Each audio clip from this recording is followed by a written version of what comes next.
Un adolescente que mata a 4 personas antes de alegar que su educación adinerada podría haber afectado a su capacidad para comprender las consecuencias de sus actos.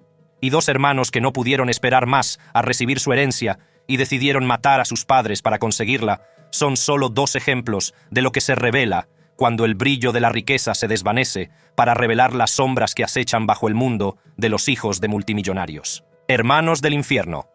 Lyle y Eric Menéndez. Nacidos en la cúspide de la riqueza, Lyle y Eric Menéndez eran la encarnación del privilegio. Su padre, José Menéndez, inmigrante cubano, ascendió por la escalera empresarial hasta convertirse en un poderoso ejecutivo de la industria del entretenimiento. Su madre, Kitty, una maestra convertida en ama de casa, se aseguró de que a los hermanos no les faltara de nada. La mansión de los Menéndez en Beverly Hills era la prueba de su riqueza, con un mobiliario opulento y una vida con la que la mayoría solo podía soñar. Pero detrás de la grandeza, la vida de los hermanos distaba mucho de ser idílica.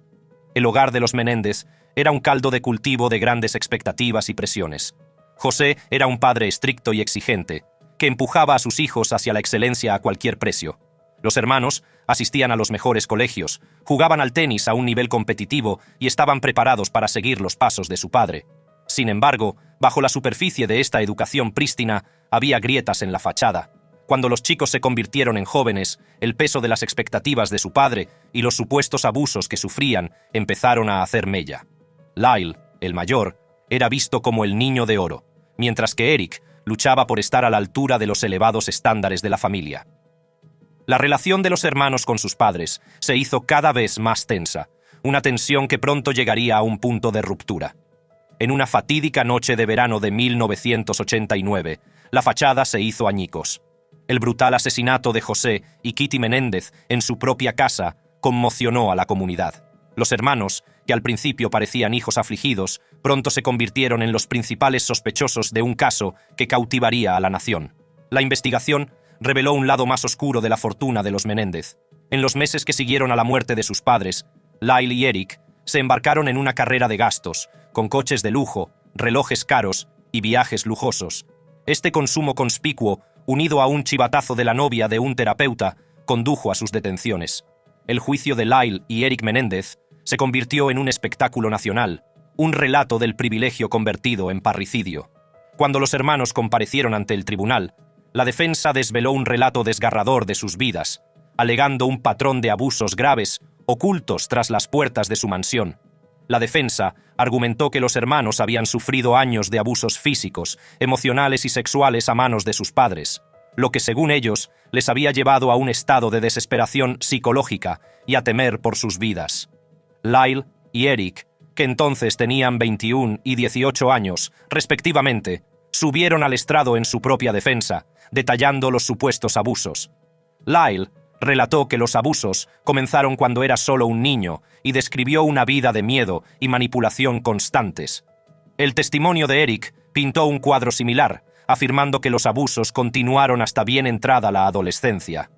La defensa trató de presentar las acciones de los hermanos como un intento desesperado de autoconservación, una reacción ante la amenaza de un daño inminente. Sin embargo, la acusación pintó un cuadro totalmente distinto. Argumentaron que los hermanos estaban motivados por la codicia, no por el miedo. Destacaron los gastos extravagantes de los hermanos después de los asesinatos y la naturaleza premeditada del crimen, señalando la compra de escopetas días antes de los asesinatos como prueba de su intención. La acusación desestimó las acusaciones de malos tratos como una excusa conveniente, una estrategia para despertar simpatías y evitar las consecuencias de sus actos. ¿Fueron los hermanos Menéndez las víctimas de abusos de un oscuro secreto familiar? ¿O fueron asesinos a sangre fría, movidos por la perspectiva de heredar la fortuna de sus padres? Tras un juicio largo y muy publicitado, los hermanos fueron declarados culpables de asesinato en primer grado y condenados a cadena perpetua sin posibilidad de libertad condicional. Ethan Couch. La historia de un adolescente problemático. Nacido en la opulencia del condado de Tarrant, Texas, la vida de Ethan dista mucho de ser corriente. Su padre, Fred, fundó en 1986 Cleburne Metal Works, una próspera empresa de chapistería. Su madre, Tonya, fue enfermera hasta que le retiraron la licencia en 1912. La riqueza de la familia era evidente, pero también lo era la inestabilidad dentro del hogar. La adolescencia de Ethan estuvo marcada por un sentido del derecho y una falta de disciplina. A los 13 años iba en coche a la escuela, y cuando le preguntaban, su padre amenazaba con comprar la institución. A los 15, Ethan tuvo encuentros con la ley, incluidas citaciones por consumo y posesión de alcohol por un menor, al que encontraron en una camioneta aparcada con una chica de 14 años inconsciente. Los problemas legales de la familia Couch no empezaron con Ethan. Sus padres, que más tarde se divorciarían en 27, tuvieron su ración de problemas. Fred se enfrentó a cargos que iban desde agresión a suplantación de un agente de policía, mientras que Tonya fue multada por conducción temeraria. Los preparativos del accidente dibujan un panorama de imprudencia. El 15 de junio, Ethan, bajo los efectos del alcohol y las drogas, robó 2 cajas de cerveza en un Walmart. Con 7 pasajeros a cuestas, aceleró por la carretera Burleson-Reta en el Ford F-350 rojo de su padre, 1 hora después de robar las cervezas. El camión, que circulaba a 70 millas por hora en una zona de 40 millas por hora, era un desastre a punto de ocurrir. El coche de Ethan se salió de la carretera y mató al deportivo de la automovilista Breanna Mitchell, cuyo utilitario se había quedado parado. Holly Boyles y su hija Shelby, que vivían cerca, habían salido a ayudarla, al igual que Brian Jennings, ministro de la Juventud que pasaba por allí. El camión de Couch se salió de la carretera y chocó contra el vehículo utilitario deportivo de Mitchell, y luego se estrelló contra el coche aparcado de Jennings, que a su vez chocó contra un Volkswagen Beetle que circulaba en sentido contrario. 4 personas murieron y varias más resultaron heridas, con sus vidas alteradas para siempre.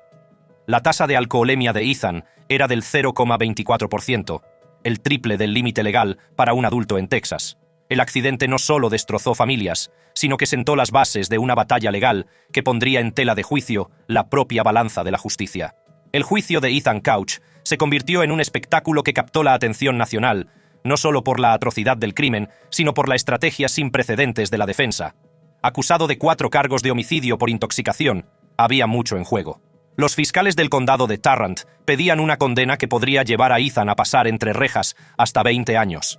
La defensa utilizó el término afluenza, una mezcla de afluencia y gripe, para describir la incapacidad de Ethan para comprender las consecuencias de sus actos debido a su educación privilegiada. El psicólogo G. Dick Miller subió al estrado y declaró que Ethan era producto de una riqueza que le protegía de la realidad de la responsabilidad. La defensa pintó un cuadro de un adolescente al que se le dio todo excepto límites. El viaje de Conrad Hilton al lado oscuro. Nacido en el regazo del lujo, Conrad Hilton, bisnieto del magnate hotelero Conrad Hilton padre, estaba destinado a la grandeza. Con el mundo a sus pies, el joven Conrad creció rodeado de una riqueza con la que la mayoría solo podía soñar. El apellido Hilton no era solo una marca, sino un legado que Conrad debía mantener con la mayor gracia y dignidad. Sin embargo, las presiones de estar a la altura de un apellido tan ilustre pronto empezaron a pesar sobre los hombros de Conrad. En su adolescencia, el atractivo del estilo de vida de la alta sociedad resultó demasiado tentador como para resistirse. Las fiestas, las alfombras rojas y los constantes flashes de las cámaras de los paparazzi se convirtieron en la norma para el joven heredero de los Hilton. Pero tras las cuerdas de terciopelo y las copas de champán se avecinaban problemas. Los primeros encontronazos de Conrad con la ley dejaban entrever la agitación que se escondía bajo su pulido exterior. Las infracciones menores y los titulares de los tabloides empezaron a dibujar la imagen de un joven que luchaba por encontrar su lugar en un mundo en el que cada uno de sus movimientos era objeto de escrutinio. No pasó mucho tiempo antes de que estas pequeñas transgresiones se intensificaran y Conrad se encontrara en una espiral fuera de control. El punto de inflexión llegó cuando, a la tierna edad de 18 años, el estilo de vida fiestero de Conrad dio un giro oscuro. Sus experimentos con las drogas se convirtieron rápidamente en una adicción en toda regla, que tendría consecuencias nefastas para su futuro. El otrora prometedor heredero era ahora noticia por todas las razones equivocadas, y su nombre era sinónimo de escándalo más que de éxito. A medida que el comportamiento de Conrad se volvía más errático, su familia intervino con la esperanza de reconducirlo. Ingresó en un prestigioso centro de rehabilitación, una medida que debería haber marcado el inicio de su recuperación. Pero Conrad no estaba dispuesto a renunciar a los demonios que se habían apoderado de él. 2 meses después de empezar el tratamiento, tomó la fatídica decisión de abandonarlo, una elección que le llevaría aún más lejos en el camino de la autodestrucción. La otrora dorada vida de Conrad Hilton dio un giro dramático cuando las acciones del joven heredero empezaron a pasarle factura. El público observó con incredulidad cómo el privilegiado estilo de vida en el que había nacido se convertía en una serie de incidentes que parecían más propios de un drama de Hollywood que de la vida de un heredero hotelero. Fue una noche como cualquier otra en la ciudad de Los Ángeles, cuando los problemas de Conrad estallaron. Llamaron a la policía por unos disturbios, y lo que se encontraron fue una escena de caos con Conrad en el centro. Su arrebato no fue una simple rabieta, sino una diatriba repleta de insultos homófobos y comentarios racistas. Una muestra chocante del vástago de la familia Hilton. Sus palabras, «Soy el puto Conrad Hilton, no lo olvides», resonaron en los medios de comunicación, un grito de rebeldía que le perseguiría en los días venideros. Una ficha policial sustituyó a las conocidas fotos de fiesta que antes llenaban las redes sociales. Los cargos eran graves y el tribunal no fue indulgente. Conrad se enfrentaba a una disyuntiva: seguir por ese camino destructivo o aceptar el tratamiento como condición para salir bajo fianza. Al elegir esta última opción, Conrad entró en un mundo muy alejado de la opulencia a la que estaba acostumbrado. Los programas de tratamiento ordenados por el tribunal y los servicios a la comunidad se convirtieron en su nueva realidad, un marcado contraste con la vida de lujo que llevaba antes. Pero incluso con la amenaza de las repercusiones legales cerniéndose sobre él, Conrad siguió luchando contra el abuso de sustancias, lo que le llevó a pasar repetidas veces por centros de rehabilitación. Las consecuencias de sus actos se extendieron más allá de los tribunales. La familia Hilton, conocida por su perspicacia para los negocios y su filantropía, tuvo que enfrentarse a la pesadilla de relaciones públicas que el comportamiento de Conrad había desencadenado. El nombre que antes abría puertas era ahora fuente de escándalos. Lapo Elkan, playboy convertido en chico malo. Nacido en el seno de la ilustre dinastía Agnelli, la historia de Lapo Elkan comienza en la bulliciosa metrópolis de Nueva York. Como vástago del imperio automovilístico italiano Fiat, la infancia de Elkan estuvo impregnada de riqueza e influencia. Su linaje, un tapiz de poder y privilegio, preparó el terreno para una vida bajo el escrutinio de la opinión pública. El joven Elkan, que padecía dislexia y déficit de atención, se negó a que estos problemas le impidieran ascender. Su educación, un viaje por los salones sagrados de las instituciones más prestigiosas de París y Londres, fue un testimonio de su determinación. Su paso por el ejército perfeccionó su disciplina, un rasgo que le serviría en el despiadado mundo de los negocios. A principios de los 90, Elkan, disfrazado de Lapo Rossi, se aventuró de incógnito en las cadenas de montaje de Piaggio. Esta experiencia formativa sentó las bases de su comprensión del oficio familiar. Su trayectoria profesional se disparó y, en 2003, había ascendido al puesto de director de marketing de Fiat. Aquí brilló con luz propia el olfato innovador de Elkan, que encabezó el lanzamiento mundial del Fiat 500, revitalizando el atractivo de la marca. Sin embargo, a medida que su estrella crecía en el ámbito profesional, las presiones de su herencia y las expectativas de una dinastía empezaron a aumentar. La vida de Lapo Elkan dio un giro dramático al enfrentarse al lado oscuro del privilegio. A pesar de sus triunfos profesionales, se vio envuelto en una red de controversias que amenazaron con eclipsar sus logros. Su lucha contra la drogadicción alcanzó un punto crítico en 2005, cuando sobrevivió por poco a una sobredosis, una experiencia desgarradora que le obligó a enfrentarse a sus demonios. La lucha contra la adicción era una guerra privada para Elkan, pero fue el escándalo del falso secuestro lo que catapultó sus problemas personales a la opinión pública. A finales de noviembre de 2016, la policía de Nueva York acusó a Elkan de tramar su propio secuestro. Tras un fin de semana lleno de drogas con una acompañante, afirmó con engaños que estaba cautivo y pidió un rescate de $10,000 a su propia familia. El engaño se desveló rápidamente cuando Elkan y la acompañante fueron descubiertos fuera del apartamento de esta última, lejos de la angustia que había descrito. Este acto de engaño se apartó radicalmente de la imagen de un empresario de éxito y planteó interrogantes sobre las presiones de estar a la altura del legado Agnelli. A pesar de la gravedad de la situación, se retiraron los cargos contra el escolta y los problemas legales de Elkan se convirtieron en tema de intenso escrutinio mediático. El incidente fue una caída en desgracia pública, pero también marcó un punto de inflexión en su vida. El camino de Elkan hacia la recuperación comenzó con un renovado compromiso con la sobriedad y un sincero reconocimiento de sus errores pasados. El último capítulo de la historia de Elkan tuvo lugar el 8 de marzo de 24, cuando ANSA informó de que él y su hermana Ginebra estaban implicados en una investigación sobre una herencia. Las acusaciones son graves, con posibles cargos de fraude contra el Estado que se ciernen sobre sus cabezas. Esta investigación amenaza con proyectar una larga sombra sobre el legado de los Elkann, ya que ahonda en las complejidades de sus negocios financieros y asuntos sucesorios. Andrew Luster, la historia de un depredador. Andrew Luster, heredero de la fortuna de los cosméticos Max Factor, nació en un mundo donde la opulencia era la norma y la cuchara de plata su derecho de nacimiento, bisnieto de Max Factor. Padre, un titán de la industria de la belleza, Luster creció en medio de un legado de fama e innovación. Su antepasado, un maquillador visionario, huyó de la persecución y encontró la prosperidad, creando una marca que se convirtió en sinónimo del encanto de la gran pantalla.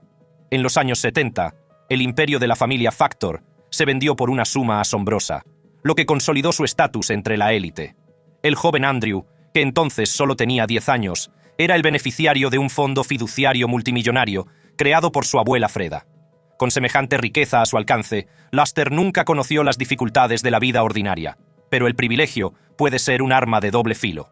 La opulencia que debería haber sido el billete de Luster a una vida de filantropía y creatividad allanó en cambio el camino a la decadencia. A medida que maduraba, el atractivo del estilo de vida hedonista, que puede permitirse la riqueza, resultó irresistible. El descenso de Luster a la criminalidad comenzó con la explotación de su propiedad heredada frente al mar, transformándola en un antro de iniquidad. En el retiro de su casa de Muscle Shoals se reveló la verdadera naturaleza de Luster. Tras la fachada del despreocupado surfista millonario, acechaba un depredador. Luster se aprovechaba de mujeres desprevenidas, utilizando su encanto y las drogas para incapacitarlas. Los crímenes que cometía no eran meros actos de violencia, eran traiciones a la confianza llevadas a cabo por un hombre que creía que su fortuna le situaba por encima de la ley. La revelación de los atroces actos de Luster conmocionó a una sociedad que lo había visto como un excéntrico heredero más. La verdad, sin embargo, era mucho más inquietante. Los privilegiados antecedentes de Luster, que podrían haberse utilizado para el bien, facilitaron en cambio su descenso a un mundo de depravación criminal que acabaría conduciéndole a la perdición. Cayó el martillo y la sala del tribunal contuvo la respiración mientras se desarrollaba el juicio de Andrew Luster, un espectáculo que cautivó a la nación. El heredero del legado de Max Factor fue acusado de drogar y agredir a varias mujeres. Sus viles actos quedaron inmortalizados en vídeo. La acusación era sólida, reforzada por los desgarradores testimonios de las supervivientes y las innegables pruebas incautadas en la residencia de Luster. Las cintas mostraron a las víctimas inconscientes el verdadero horror de sus experiencias a la vista de todo el mundo. A medida que avanzaba el juicio, el jurado se enfrentaba a la innegable verdad de las acciones depredadoras de Luster. Sin embargo, en un descarado acto de desafío, Luster desapareció, huyendo de la justicia con una fianza de $1 millón a su paso. Su huida a México fue un intento desesperado de obtener la libertad, una maniobra que no hizo sino aumentar la infamia de su caso. La saga empeoró cuando Dwayne "Dog the Bounty Hunter" Chapman, un personaje más conocido por la telerrealidad que por la aplicación de la ley, emprendió la persecución. La persecución de Chapman le llevó a la ciudad costera de Puerto Vallarta, donde Luster llevaba 5 meses escondido. En un dramático enfrentamiento, Chapman y su equipo detuvieron al heredero fugitivo, pero se vieron envueltos en un embrollo legal con las autoridades mexicanas. Extraditado a Estados Unidos, Luster se enfrentó a las consecuencias de sus actos. El tribunal, impasible ante su huida, le impuso una condena de 124 años, acorde con la gravedad de sus crímenes. Sin embargo, en un giro de los procedimientos judiciales, su condena se redujo posteriormente a 50 años, una decisión que suscitó controversia y debate. Se vislumbraba la posibilidad de la libertad condicional, una oportunidad para que Luster recuperara un fragmento de la vida que una vez conoció. Pero la Junta de Libertad Condicional, impasible ante el paso del tiempo, denegó su solicitud de libertad anticipada. La gravedad de sus delitos, la falta de remordimientos y la amenaza que seguía representando para la sociedad determinaron su decisión. Andrew Luster, antaño heredero de un imperio cosmético, permanece ahora confinado, con su nombre manchado para siempre por la naturaleza atroz de sus delitos. El cuento caníbal de Issei Sagawa. Nacido en el regazo del lujo, los primeros años de Issei Sagawa estuvieron marcados por un marcado contraste entre su educación privilegiada y los inquietantes deseos que se gestaban en su interior. Su padre, un exitoso hombre de negocios, y su abuelo, un respetado editor, nunca podrían haber imaginado el escalofriante camino que Sagawa recorrería. A pesar de tener problemas de salud desde su nacimiento, Sagawa se dedicó a sus inquietudes intelectuales, lo que le llevó a la literatura, donde encontró consuelo y evasión. Sin embargo, las semillas de sus oscuras fantasías se sembraron pronto. Un momento aparentemente inofensivo en primer curso, en el que se fijó en el muslo de un compañero de clase, encendió un impulso caníbal que se agravaría con el tiempo. Esta fijación le siguió hasta la edad adulta, donde, en la Universidad de Waco, su intento de saciar estos impulsos acabó en un robo frustrado y una detención. La influencia y la riqueza de su padre ocultaron el incidente, pero los rescoldos de los deseos de Sagawa siguieron ardiendo. El traslado a París, a finales de los 70, supuso un punto de inflexión. La ciudad de la luz, con su rico tapiz cultural, se convirtió en el telón de fondo del momento más oscuro de Sagawa. En la Sorbona era un estudiante modesto, pero bajo esa fachada albergaba un plan de lo más siniestro. Renée Hartevelt, una compañera de estudios, se convirtió en el blanco involuntario de sus ansias reprimidas durante tanto tiempo.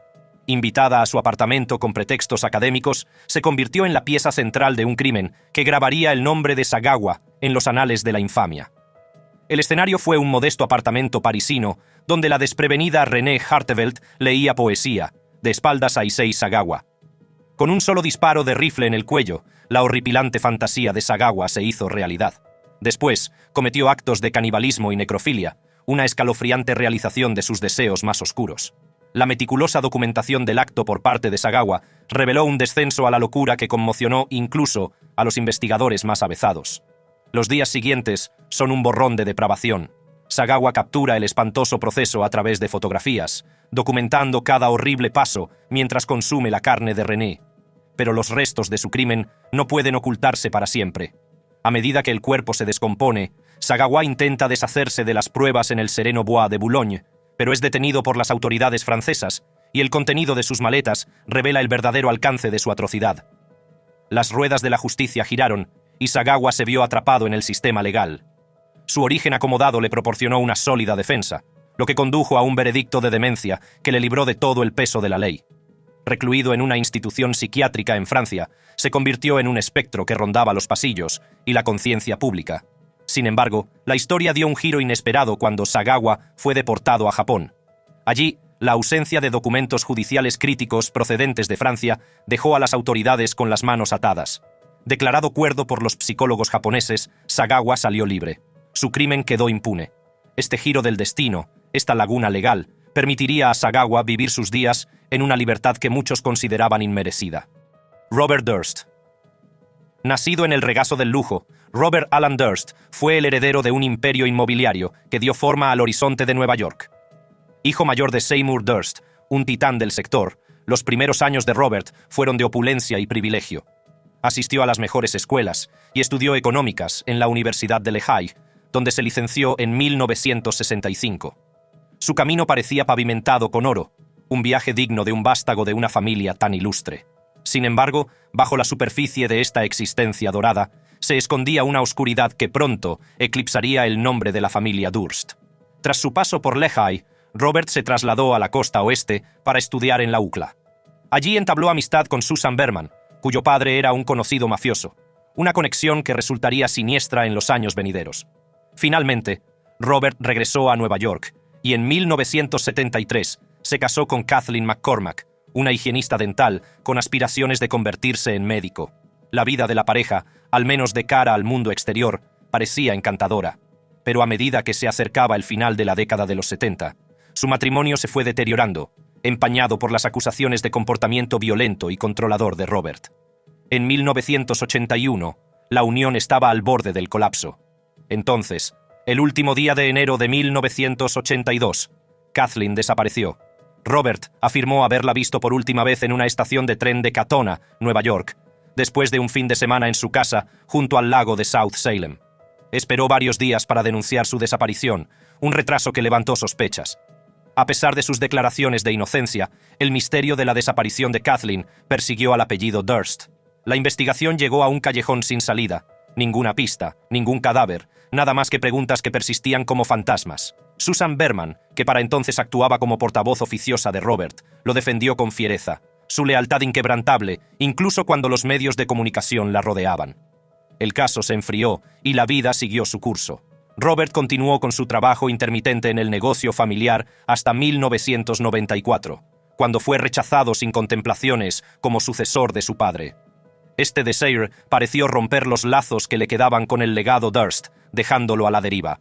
A la sombra de los grandes logros de su familia, la vida de Robert Durst tomó una serie de giros oscuros e impredecibles que le alejaron del mundo de los hijos de multimillonarios y le llevaron a un mundo oscuro creado por él mismo. El cambio de milenio marcó un escalofriante capítulo en la vida de Robert Durst, a medida que el oscuro mundo por el que navegaba se volvía cada vez más siniestro. En el año 2000, empezaron a surgir rumores sobre la reapertura de la investigación de la desaparición de Kathleen McCormack. Fue durante esta época de renovado escrutinio cuando Durst, el hombre que antes había vivido entre la élite, hizo un traslado inexplicable a Galveston, Texas. Allí adoptó la apariencia de una mujer muda, lo que suponía un cambio radical de su identidad como hijo de un multimillonario. La trama se complicó en diciembre de ese mismo año, cuando Susan Berman, la firme amiga que había apoyado a Durst durante la tormenta mediática que rodeó la desaparición de su esposa, fue encontrada muerta en su casa. Una única herida de bala en la nuca la silenció y con su muerte se perdió un testigo potencial clave. El descubrimiento de su cadáver fue precedido por una nota en la que se alertaba a la policía de la presencia de un cadáver en su dirección, con la palabra Beverly Hills, claramente mal escrita. Mientras avanzaba la investigación del asesinato de Berman, Durst permaneció en Galveston hasta que se produjo otro macabro suceso. El 28 de septiembre de 2001, Morris Black, un vecino de Durst de 71 años, fue encontrado descuartizado y sus restos tirados en la valla. Durst alegó que un enfrentamiento se volvió mortal y que Black recibió un disparo accidental durante un forcejeo. Presa del pánico, desmembró el cuerpo, acto que conduciría a su detención. A pesar de la espeluznante naturaleza del crimen, Durst fue absuelto de asesinato, alegando defensa propia, un veredicto que sorprendió al público y añadió otra capa de infamia a su nombre. Los problemas legales de Durst no terminaron con la absolución. Pronto se vio envuelto en una serie de cargos menores, como eludir la fianza y la manipulación de pruebas, por los que cumplió condena. En 2006, una semblanza del privilegio de su vida anterior salió a la superficie cuando resolvió una demanda contra su familia por $65 millones. Sin embargo, el espectro de sus acciones pasadas se cernía sobre él. El estreno de The Jinx, en el año 25, volvió a sacar a la luz los oscuros actos de Durst. La serie documental culminó en un momento impactante cuando Durst, captado por un micrófono en directo, murmuró una confesión de los asesinatos. Esta revelación, unida a nuevas pruebas, como una carta con el mismo error ortográfico que la nota del cadáver, condujo a su detención por el asesinato de Berman. En las batallas legales que siguieron, quedó al descubierto el descenso de Durst de una vida de privilegios a otra sumida en la criminalidad. Se declaró culpable de cargos relacionados con armas y, en 21, fue condenado por asesinato en primer grado a cadena perpetua. Robert también fue acusado del asesinato de McCormack poco después de su condena, pero murió en 2022 antes de que pudiera iniciarse el juicio. Para ver más contenidos como este, haga clic en los vídeos que aparecen ahora en su pantalla.